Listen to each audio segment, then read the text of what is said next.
wants their rally to be the best. And this year we should be hosting an international rally at Bushey. And my part in this is to organise an award and a trophy. Now to this end, I decided that there will be just the one award, and that award will be Chairman's Choice. Now I've selected 5 judges who will go around the bike park and they will pick the 10 bikes that they feel are the best in the bike park. So they will become the contenders for this trophy. They will all be lined up, and then during the course of Saturday, our chairman Kevin Hoyt will walk along these 10 bikes and he will pick the one that he feels is the best. Now, to go with this, we need an outstanding trophy. And the only way to get an outstanding trophy is to actually make one yourself. Well, I obviously am not going to make it, but I do know 3 people that could make it for me. Now, what do I make the trophy out of? Well, it's got to be something that's relevant to our clubs. And so what I've chosen is this. This is the front mudguard from an original 1981 Virago, which of course is the very bike that all of our clubs are built on. But also, it's a common component with all the US special editions that Yamaha produced prior to developing the V-twin engine and giving us the Virago in the first place. So, that is its relevance to our clubs. Now, what I particularly like about this component is, it's got very large surface areas, so I can actually do something with it. I'm not going to leave it in its original state, which is chrome plated. I want to introduce a lot of colour into this. And so I'm going to use one of Yamaha's standard paint schemes that they used on that very first Virago. And the one I'm thinking of is the particular one that they used on the fuel tank, which would have been black, and then it has a red band that runs around with a gold piping to it. So that gives us a standard paint finish. But then on top of that, I'm going to have some airbrushing done, and that will be all the details of the award. So it will have things like the date and the International Rally, Virago Star Owners Club UK, and of course the title, Chairman's Choice. And then probably somewhere around the side it'll have the name of the winner put onto it. Now, this is obviously going to need mounting, and so I've come up with some different ideas for mounting, but the easiest one really is to use this. And this of course is a fork leg, and this is the very thing that it was bolted to in the first place. I had thought about having something made, but it just seemed right to actually use part of this, probably just the lower part, that I can then have this onto, and then it's got to go onto a base. Now this is going to involve something to do fabrication, and then I'm going to keep this as polished metal, and also the base is polished metal, so I need a polisher, and then obviously to do the paintwork I need someone who's very artistic. Now this is going to take the expertise from 3 different people, and within my own locality I happen to know 3 who are all renowned within the bike building world who can undertake all this work for me. So I think it's time now to go off and get on with the job. I'm now down just outside of Salisbury in Wiltshire, and I've come to meet the fabricator. And this will be the first part of the trophy. That's the drop tone, is it? Right, but you can put your glasses on if you want to, Larry, I don't mind. No, I look like you have with them off, let alone with them on. Well, we've just been through what we'd like to have done with the trophy. The bits are sitting there on the bench. Larry's got some ideas, and he's talked me into having some engraving done. Yeah. So we're going to have that done on the fork leg, and it looks like the fork leg's also going to end up gold. Engraving, that's why then. Right, so that's all underway then. And he did all the engraving. Now some of you will actually recognise this bike. This is one of Larry's projects that's on the go at the moment. It'll be ready by the weekend, and it's actually a Bolt, and he's actually building this for Yamaha. It's going to be used as a promotion bike for motorcycle use. Right, well, there are just so many bikes in here at the moment. So that one is As we're here, what I'm looking at is Larry's latest personal project, and I dare say in another year or so's time you'll see this, it'll get entered in shows, it'll be in Backstreet Heroes. It's a Triumph, or basically based on a Triumph engine. He's just been talking to us about some of the things he's done to it so far. that's right actually.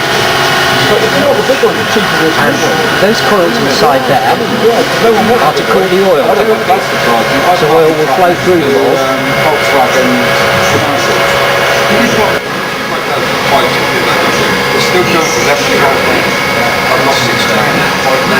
That's one of the floorboards that's going to be on it.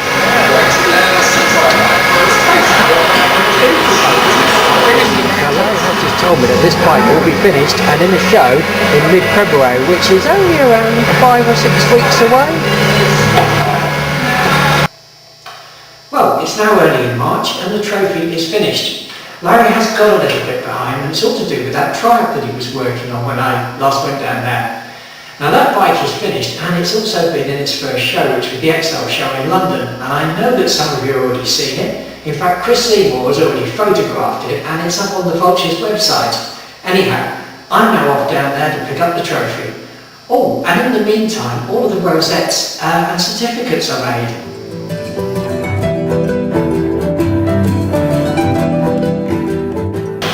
Well, I just walked in the door and I happened to notice that sitting there. That looks like the trophy. That obviously is a bolt tube, and that's the base it's going to sit on, and then that will bolt on the side like that. Come out, you know. Right, this is another project that Larry's got on the go. Well, it's done for November, this one. This one's for November, is it? It's been a while, this one. And that's another one of those Jap engines that you bought, isn't it? Yeah. Yeah. I just want to include this because I do really like it. Beautiful bike. It's a Matisse Triumph.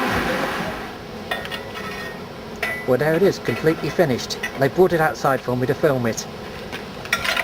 Here we go. Now, this has already been in 2 shows, hasn't it, Tony? Yeah, it's been Ireland and it's been to the XL show. Yeah, and it's now qualified for the AMD Championships, hasn't it? Won the freestyle international at Ireland. Yeah, so it can go to Cologne. Yeah.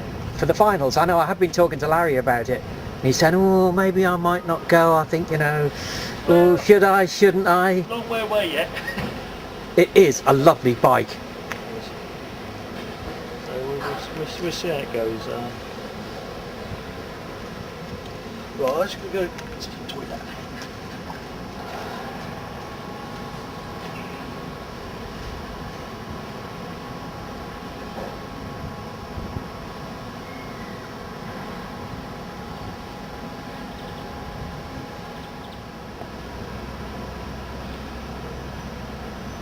Now, I bet you haven't seen a heel and toe assembly like that one before. And that actually is an oil cooler built into the frame. The oil passes through all of those coils. And the back brake is operated by your heel. And this is Larry's bike collection.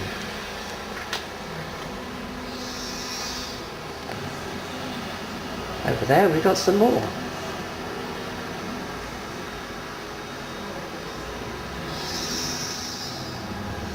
It is a little bit dark in here.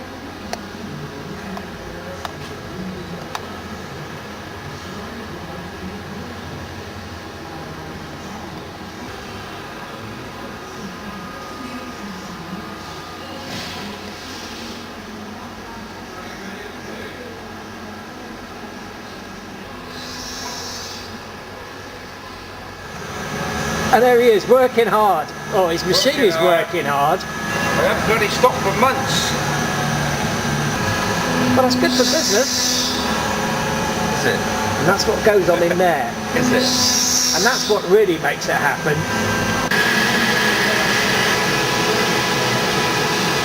As you can see, Larry has got tons and tons of machinery. But this is what it takes to do what he does.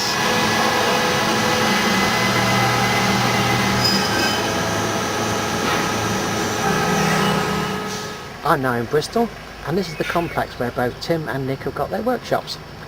Now, to get to Tim's, we have to go round the back. Now, Tim's workshop is buried right in the bowels of this building, and when you go in here, you really feel like you're going underground, and it's very dark. Everywhere I go to, it's always noisy, isn't it? I bring you to some lovely places. I'm now over at Tim's, and I'm just having a look at a few bikes that are stood outside his place. And in particular, that looks to me like an original 750 Virago that has been made into a calf racer. I'll have to have a little chat with him about that. Tim. Hello Bob, how are you? Now Tim is the sprayer and he's going to do some paintwork on this for me. We haven't discussed that yet. Well, here we are, on to the last stop of the morning. This is Briss, and we're going to have a chat with Nick about doing all the polishing and the preparation on the trophy. This place is actually quite quiet.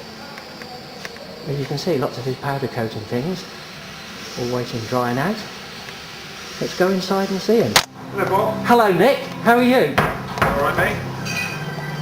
Right, Nick, this is the trophy. And this Yeah, is no Nick's problem. workshop. And Okay, this is mate. where all the polishing Bye-bye. and powder coating goes on. And it's actually rather quiet in here at the moment. Well, it's only been a couple of days since Nick's had the trophy, but he's already stripped the chrome off it, sandblasted the inside of the mudguard to get rid of all the rust, and he's also vapor blasted the fork leg to get rid of all the residue of the fork oil. That's prior to the spraying. And he's handed it on to Tim, who's now put a primer coat on it, so I've completely missed one whole step of the operation.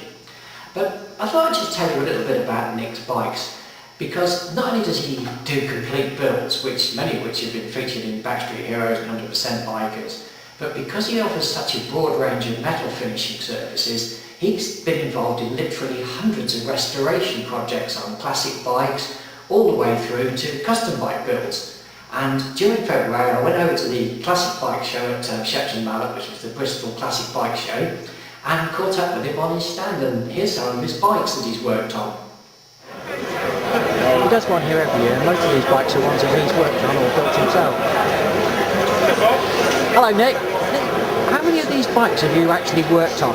All of them. All of them? Yeah. I thought you probably had done. Yeah. Done Yeah. frame on every single one of them. Wheels, vapor blasting, polishing. Lots of them. All of it.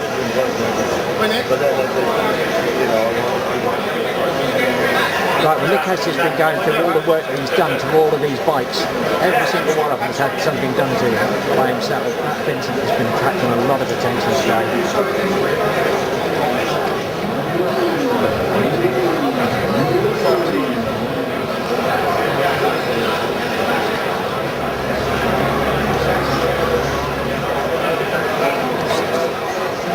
As we're having a lull in the afternoon,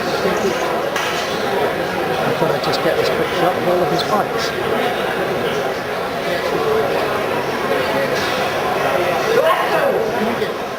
Now, apart from the ones that you've just seen on the stand, there's others that you'd be more familiar with. First of all, of course, he did all the powder coating and polishing on mine.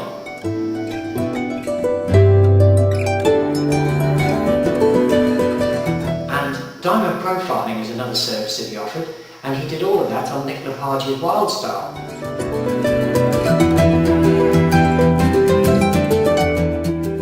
About 12 years ago, he did a complete build on a Wild Star, which he called Nostalgia, and I know it was featured in Backstreet Hero. And a couple of years after he built that bike, it was actually owned by one of our members, who then passed it on to another member, so some of you might have seen this bike before.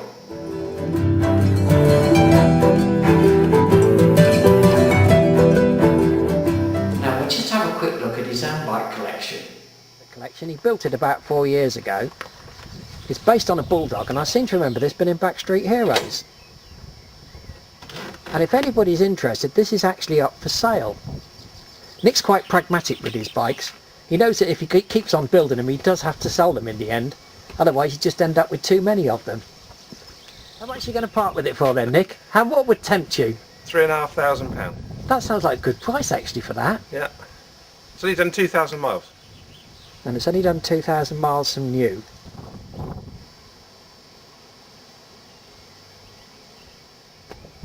I do like the way the bars just grow out of the top of the forks on them. And this is where he keeps them all. It's quite empty at the moment actually, there's usually more in here.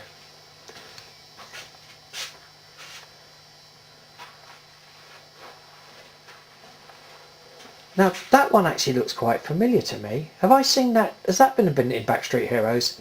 No. Hasn't it? No. Not 100% biker either? No.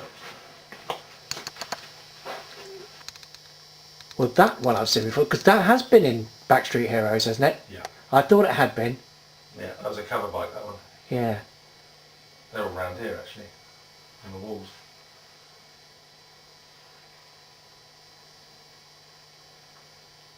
Yeah, that one there's Nick's most recent one. And of course, there's his trophy shelf. Lots of trophies. And of course all the front covers from Backstreet Heroes from the bikes that he's built. Nick, how many complete builds do you think you've done that have actually made it into Backstreet Hero now? 1, 2, 3, 7. Tim Cox is also Nick's preferred paint sprayer, so in all of those bikes that you've just seen that Nick has been involved with, the paintwork was all done by Tim, so that's examples of Tim's work as well. Now Tim has got a big schedule at the moment, he's got about 6 bikes on the go, but he has managed to fit us in and the trophy is finally done with a few weeks to spare. I must admit this was getting a little bit close for comfort. Right, I'm now back at Tim's and he has finished the job. At long last. At long last. And we're just going to have a quick look around his workshop and I'll show you where all the painting goes on. Hello. Hello. This is where it all happens. And this is one of his spray booths. And that is the trophy. It's all in bits, it's all packaged up, so you can't quite look at it just yet. Right, we're now having a little sneak preview of it in the daylight. Now there are a couple of bikes that Tim sprayed that you're all used to looking at because they're in our club and you've been seeing them for years but probably not realised that he actually did them. But that you'll all be familiar with. This warrior, of course, is Neil's. How long ago did you have this done, Neil? 5 years ago. 5 years ago. Only 5 years ago. I thought it was longer than that. That's one thing I mustn't forget, the Scrumpy Man, sleeping on the mudguard.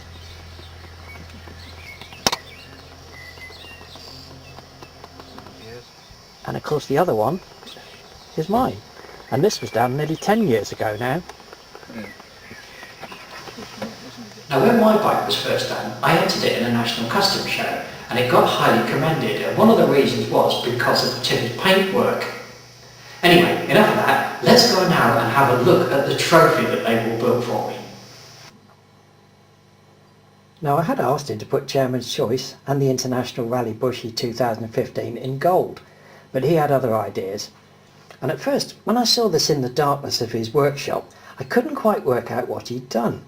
But when I got home and looked at it in the daylight, I realised that this has actually been done to have the effect of a vision of a landscape looking through the writing. And of course down on the bottom we got the club badge. You probably can't quite appreciate the red metal flake effect in this, but when you see it in daylight you'll understand what it's all about. It actually took Tim 2 days to paint this, and then Nick had to dechrome the mudguard, shot blast the inside of it because it was quite rusty, and also we had to have the fork leg vapour blasted to get the fork oil out of it prior to painting. And then if you add to that the hours that Larry spent on the base, because that had to be made and of course it all had to be mounted, in all it has taken a lot of man hours, but if you want something that is spectacular, this is what you've got to go through.